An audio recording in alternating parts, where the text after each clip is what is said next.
Pagkukulang ng kaligayahan mo ng bata, pindot-pindutin mo lang to, sigurado solve na solve eh, sobra pa. Pero kung babalikan mo ang larong brick game, wow, solid na solid, man. Para sa mga batang 90s, hinding-hindi nyo makakalimutan ang laroang brick game. Kumbaga mga brother, ito yung cellphone natin noon.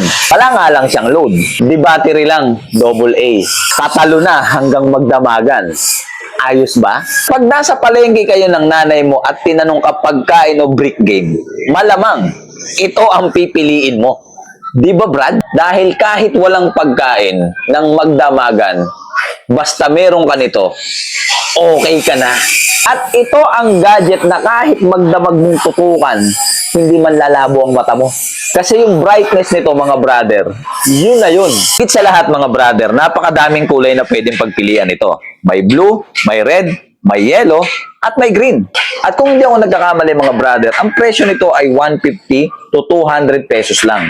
Minsan nga matatawaran mo pa ng 120. At syempre si nanay, hindi ka naman basta-basta bibila ng brick game. So anong gagawin mong technique?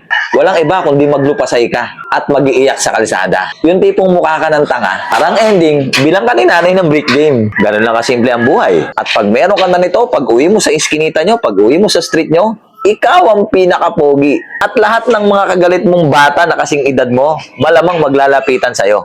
At ito yung mga sasabihin. Uy, pag na-out ka, ako naman ha. At pag natapos mo na yung level nito, mga brother, i-reset mo lang. Tapos, laro ka na ulit. Hindi mo kailangan magmura, hindi mo kailangan sumigaw. Ikaw lang ang nakakaunawa sa laro mo.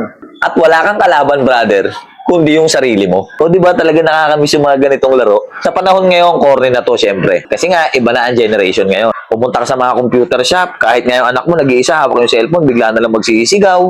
Magugulat ka, may minumura na. Pag pumasok ka naman sa mga computer shop, halos nagmumurahan sila. Hindi mo alam kung naglalaro o baka nag-aaway na at nagkakaroon ng trash-talkan. Siyempre, dahil nga yan sa modernong panahon. Simple lang laruin ito, kailangan huwag ka lang mapuno hanggang dito. Pabawas lang ng pabawas. Kumbaga mga brother, gagamitan mo rin siya ng strategy. Hindi basta tira ka na lang ng tira. Di ba? Tapos siyempre, keypad. Ito lang yung mga pipindutin mo dyan. Left, right, up, and down. Zip, sound, then on and off. Pwede ka na maglaro. Basic na basic. Pero sobrang nakaka-enjoy. Pero lagi ko nga sinasabi, hindi na natin pwedeng balikan na nakaraan.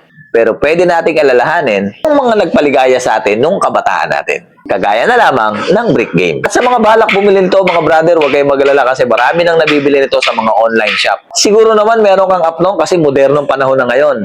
Wala na tayo sa 90s, brother ha. Kumbaga, balik alaala, balik tanaw. Part ng kabataan natin at nagpaligaya sa atin.